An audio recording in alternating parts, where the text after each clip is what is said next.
Hey guys, how are you? I hope you're well. Hope your family's well. Hope everybody's doing great. So what I want to talk about today, I want to talk about subjective and objective truths. Can get a little deep today, so I hope you're ready. So the catalyst for this video, basically because I read a great post this morning, and something that I've been thinking about for a while, and something that should be talked about. And what's interesting about what was posted today by somebody else, something that I've been thinking of ever since this pandemic started last year. And what catalyzed some of that thought process between a subjective and an objective truth is perception. I kept saying things like, perception, what is your reality based on perception? So when we talk about those things, and we're talking about perceptions, and we're talking about realities, and we're talking about truths, and we're talking about opinions, and then we're talking about credibility. So all of those things kind of tie in together. And I'm not going to try to get too psychological on things, but I think, it's important to understand as entrepreneurs some of those things, or people in business, whatever those things may be. And the reason for that is, first of all, understanding perceptions and other people's realities. Because when we're having a dialogue with somebody, we have to be able to tune into what maybe their perception is and what the reality of their situation is. May not be entirely based on facts. So it's our job and it's our duty to help them understand things based on the actual facts.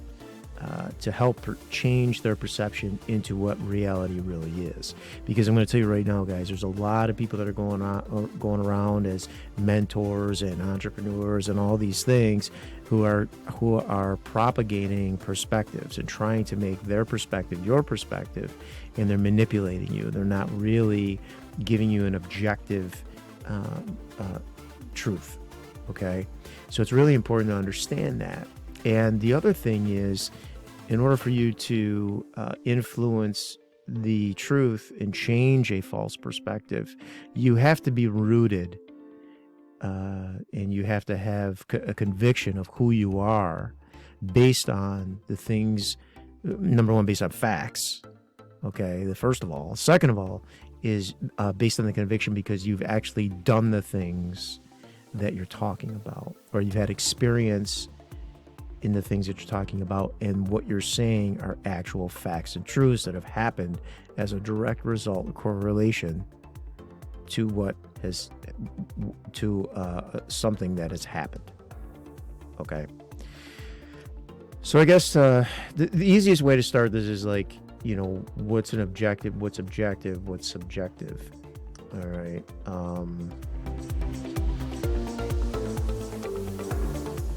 So an objective claim is just kind of high-level definition.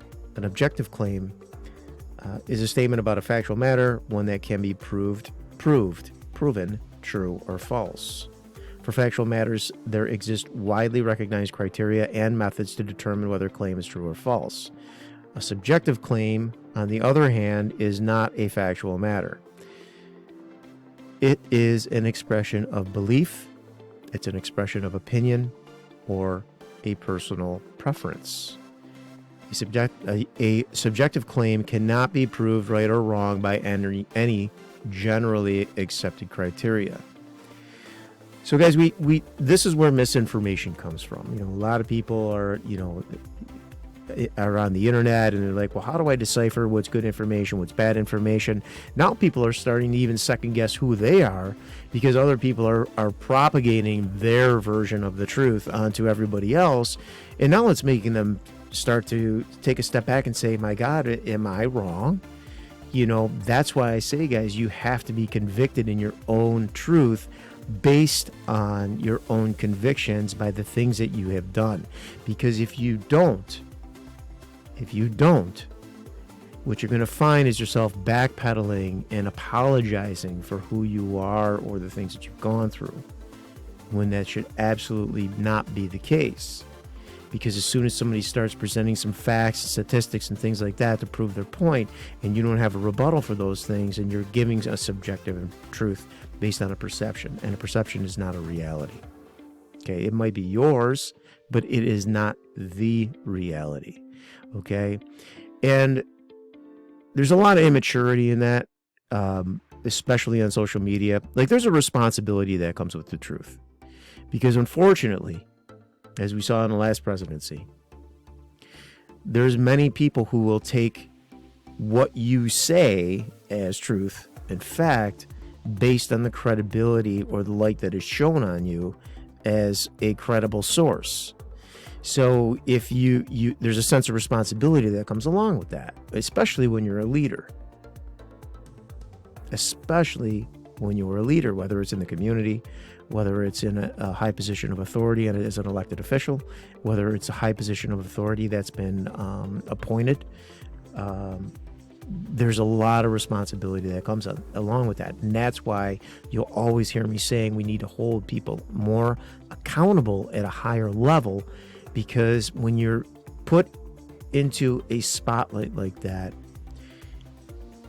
there has to be a lot of objective truth, because people are trusting based on the credibility you've been given and appointed, whether by election or appointed by an elected official, or leadership in a company. However you want to diversify the position.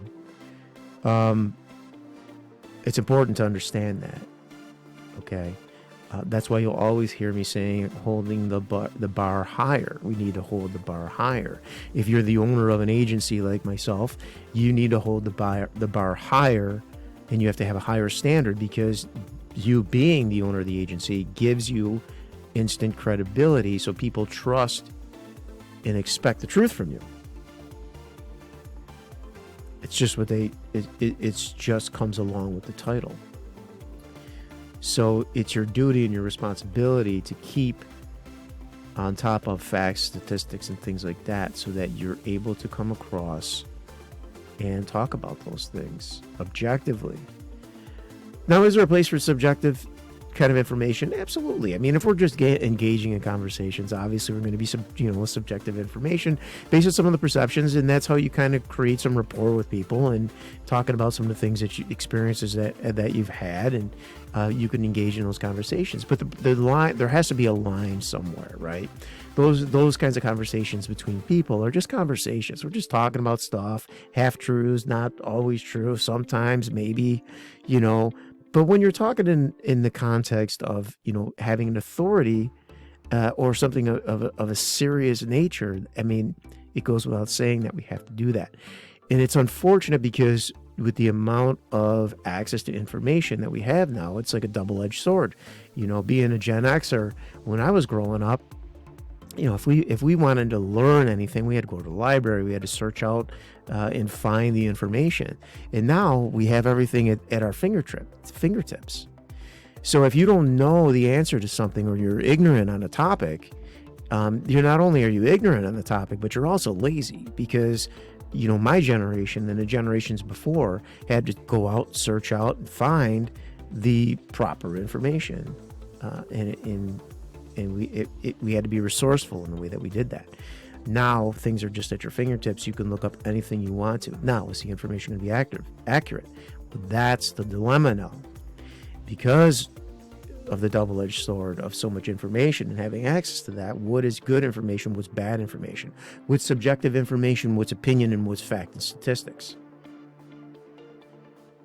And that's where it's become, I think, a little bit on the lazy side, because now that people have the access to that kind of information, now you have to disseminate the information, and whether it's subjective or if it's objective, whether it's fact or whether it's just perspective, whether it's opinion or whether it's an actual thing.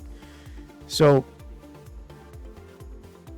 what's happening now is people that are actually solid people, good people, rooted people. They've had life experiences, and they're being discounted because you've got people that are just giving subjective information out there, and they're using social media to propel them to a position of credibility, almost like an appointed official. So, and you're validating that based on how many followers they have, how many likes they have, the content that they put out, and all that stuff. You know, how engaging is their content? Well, guys, that doesn't mean anything. Engaging content, how the way they design it, and all that stuff. You really have to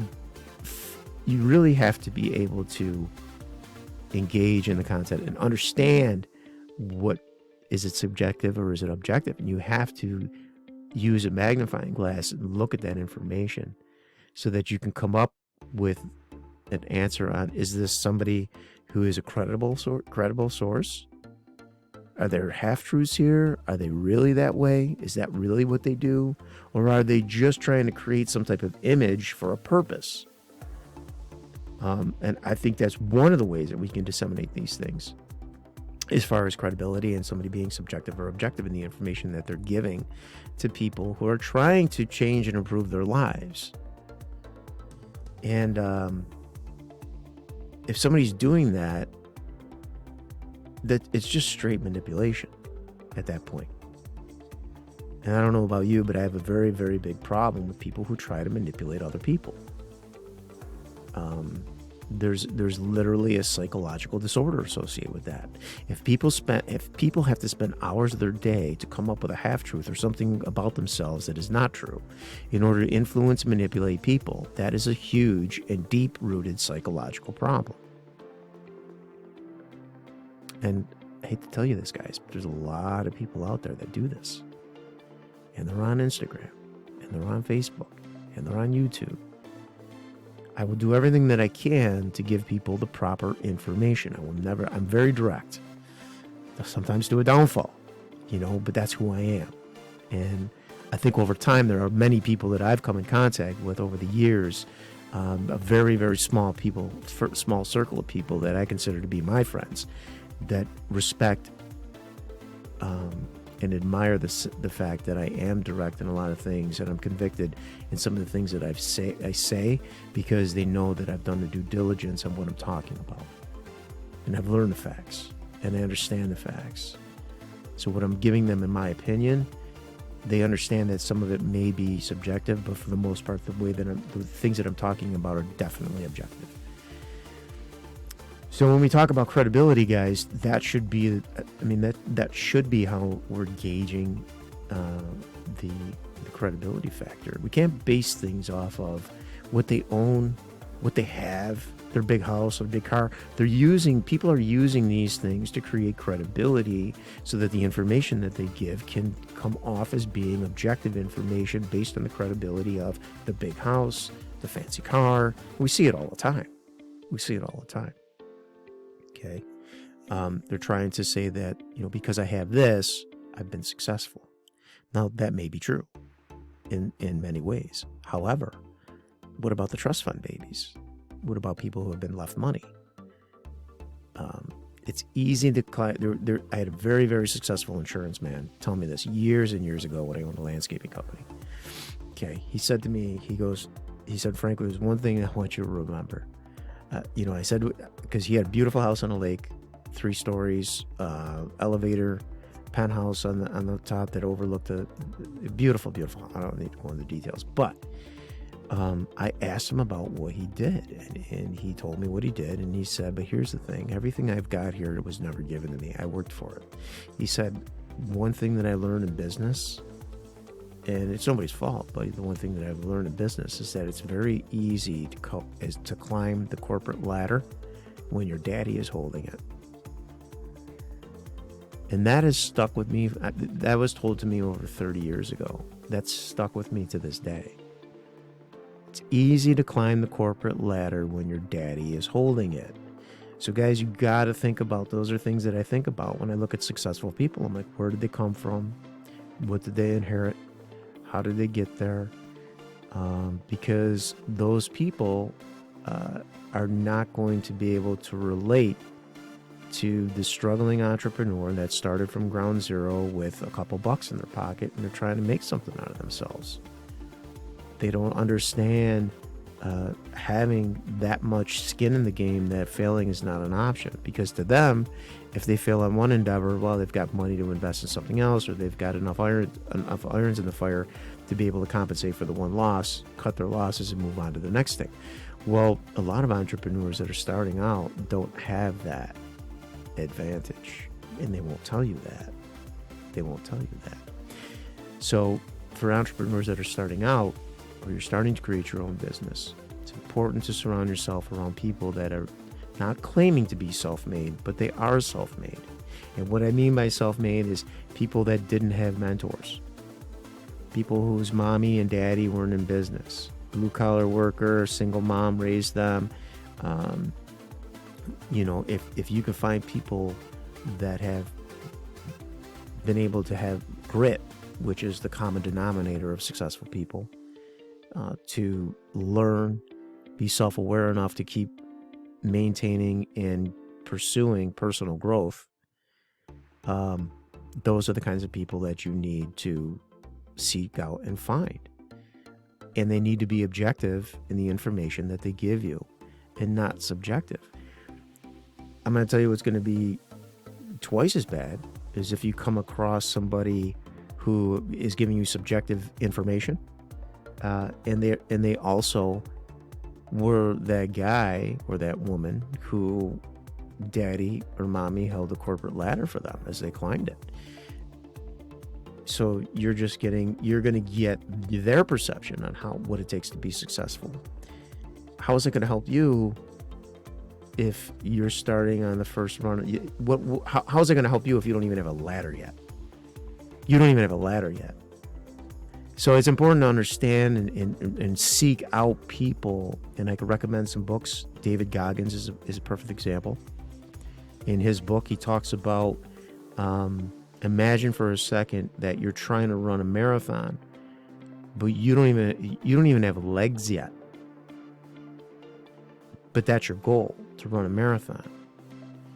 So for him, in the endeavors that he had to grow the legs first, then he had to learn how to walk, then he had to learn how to run, and then he had to enter the marathon. And then he had to run a few marathons. But over time, what he noticed is that people who had already had legs and were running marathons already, he's passing them. So the whole meaning behind that was that, you have to be uncommon amongst uncommon people. And there's work and sacrifice and perseverance that goes into that. And you need to have objective people that are going to tell you that. And not only are they going to tell you that, but they're going to give you ways of strategies and tactics to help you accomplish your goals sooner by learning from the mistakes that they've already made. So anyway, I want to talk about this. This is the reason why, I'm talking about this today. So I'm not going to mention any names, but just know that you were the reason for this video today. She's talking about the concept of credibility, something she struggled with her whole life. She's referenced encyclopedias, quoted stuff, quoted information, not trusting everything you read on the internet. Okay. So what she's saying is that things are more convoluted than ever, and not being able to tell what's real and what's not. So she's finding herself unsteady in the information, and she finds it overwhelming that with the responsibility of trying to verify everything. Exactly what I'm talking about, guys. Exactly what I'm talking about. It's like, not only are people ignorant and lazy because the information's right there, but now the reason why people have become lazy is because so much misinformation has been exploited that now you have to go through and you have to confirm and verify everything to see if it's true or it's false. And in an objective manner, because we're given a lot of subjective misinformation. And the only thing I can say is to the people that are doing this, they're doing it intentionally. You got to stop. You really do. You got to stop. You have to stop. It's got to stop, guys. Because now what's happening, she says, now it's turning into the same with who I am. I know I have the skills and experiences in so many different things and have life lessons, experiences that others don't. Those things need to be shared. Life experiences need to be shared. We need more mentors. We need more people that are willing to share their life experiences to accelerate personal growth based on the losses that they've had, based on the experiences that they've had. I mean, I don't know about you guys, but I don't want to reinvent the wheel. If you tell me something's not going to work, I need to know why. And if you can lay that out for me, perfect. I mean, I understand now. I don't have to waste time, because time is the enemy of the entrepreneur, guys. Time is the enemy of the entrepreneur. We only have so many hours in a day. And every entrepreneur understands the leverage of time. Okay? So we're going to learn and we're going to use things that are going to help us, whether it's education or whether it's experience or whether it's using somebody else's life experiences or failures to help us move forward in the right direction. Then that's what we need to do. So now she's questioning herself. She's had all these life experiences, life lessons that others haven't, but how does that make her credible to talk or advise somebody else about them? Well, here's the thing, okay, from experience. When you're talking about your own personal experiences, guys, you can only talk about your own personal experiences. Now, does that make that a subjective or an objective truth? It depends. It depends, but you can't discount your experience. You can't discount your experience. Now, that doesn't make it a 100% truth. It doesn't make it an objective truth. It could make it a subjective truth because that was your experience. If you have an experience in a relationship and that person that you were with for 3 years was mentally and physically abusive, then based on your personal experiences and your life lessons, you're gonna, because of the limited nature of that, you're gonna assume that when you get into these relationships that they're gonna end up being physically and mentally abusive. It's not true. We know that's not true, right?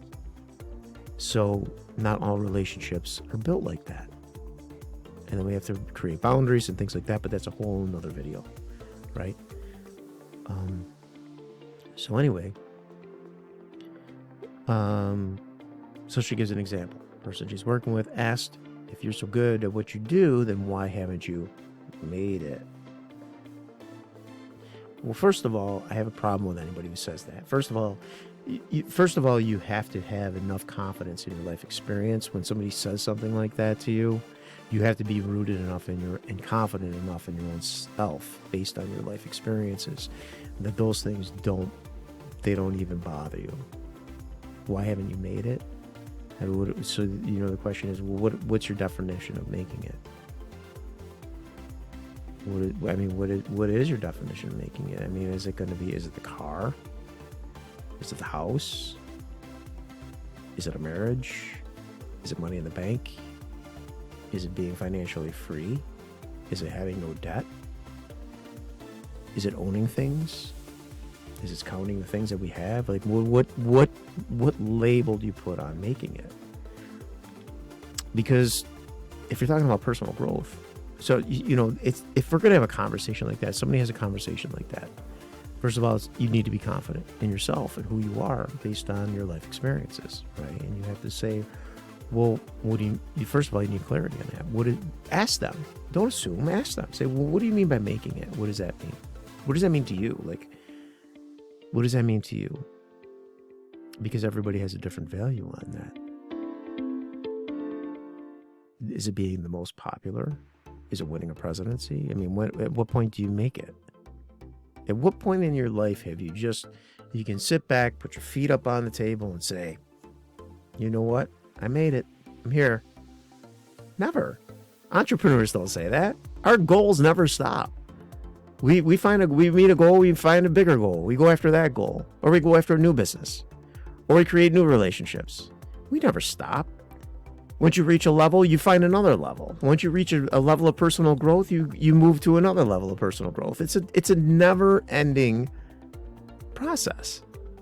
Never-ending process. Personal growth is a never-ending process. You will never, ever, ever make it as an entrepreneur. Because we just don't. We just don't.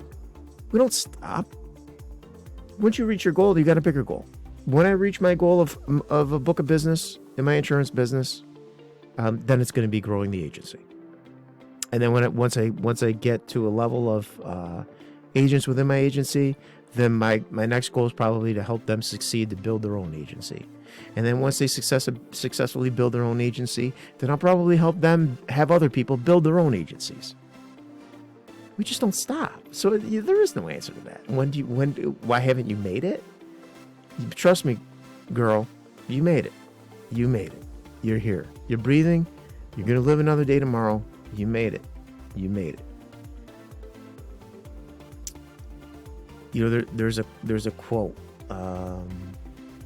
about success, and it talks about the ability to overcome obstacles and to get through things with perseverance. That's the definition of success. And that's true, because it doesn't stop. It's your ability to face adversity and overcome that successfully. So, you know, she'll never claim herself to be the best or so good at anything, always room for improvement. And she asked, what's made it mean? Has she been successful? Yes. Made money doing what she loves? Yes. Have continually pushed herself to be better? Yes. I think I've made it then. And what about her credibility? So now this has caused her to doubt herself, and there's no reason for this, guys. She's got a bachelor's degree, which is pretty much the only official credential. Does she use anything she learned from the degree? No.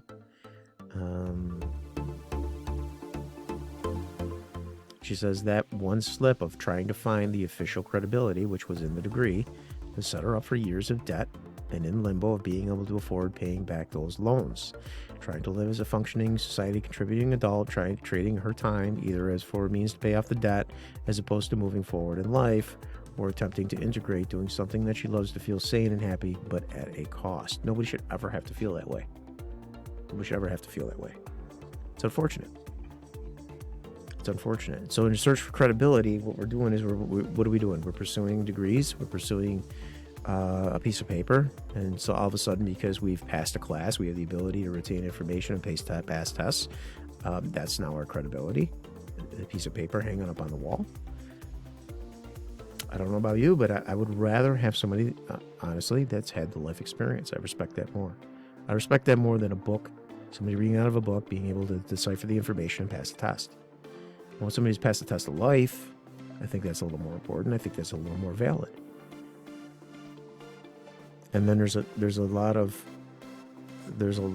things that come along with that.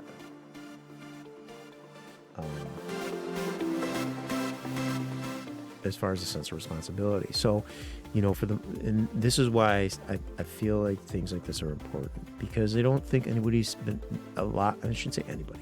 I don't think a lot of people have the opportunity to have good mentors. You know, you want your mentors to be somebody on Instagram that's got 5,000 likes or 5,000 followers, or they get 6,000 likes on a photograph because they're doing some cool pose somewhere, put up a catchy quote about something, and you know, people validate based on that. You'll never find me as that guy, because I know about doing the freaking work, man. I know about doing the work. You got to do the work. And these people aren't doing the work. They're taking good pictures. That's awesome. Good for you. Maybe you should be a model. I'm not talking about business. You know, if you want to be a model, but don't talk about business and try to portray some type of lifestyle as an entrepreneur when you're not doing the work. But I know what would be impressive, and I would love to see somebody doing this, is not your 5 minutes in the gym. We all know that can be manipulated. Okay. You want to show me something? I want to see, like, you know, when I'm doing 25 or 30 miles of cardio in the morning, I'll show you my screenshots of the time. I'm not going to show you a 5-minute clip of me running on a treadmill. Anybody could do that. Or I'm going to show you 5 minutes of my workout. Anybody could do that. You know, let's see the beginning. Let's see your morning routine. Let's see. I don't want to see 5 minutes of meditation. I want to see you doing it every single day. I want to see what it is that you think about when you're doing that. I want the tactics. I want to know how that helped you get you to the next level. I want to know how that helped you stay in the moment, get in the moment. Because that's what that's for. And I need to see people doing that consistently. And how did that help take you to the next level by doing that? So you can show people based on experience that this actually worked in an objective manner based on facts.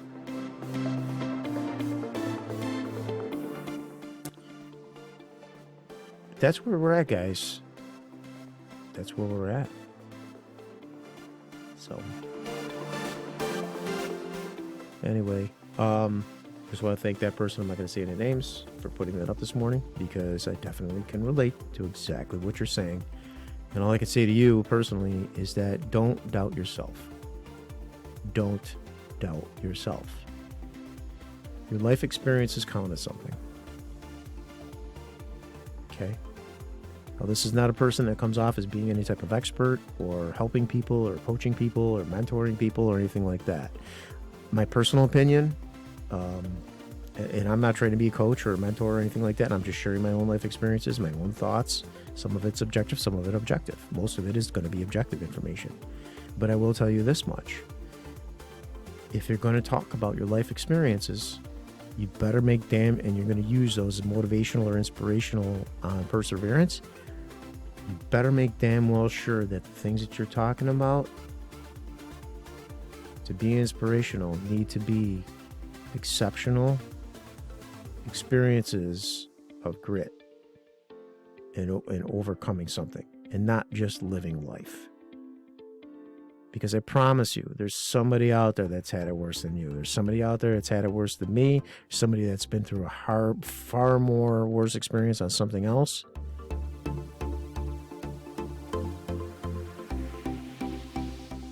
You know, if your experiences in life have been, you know, just things that other people have gone through, and they could say I have too, or you could say I have too, or somebody else has too.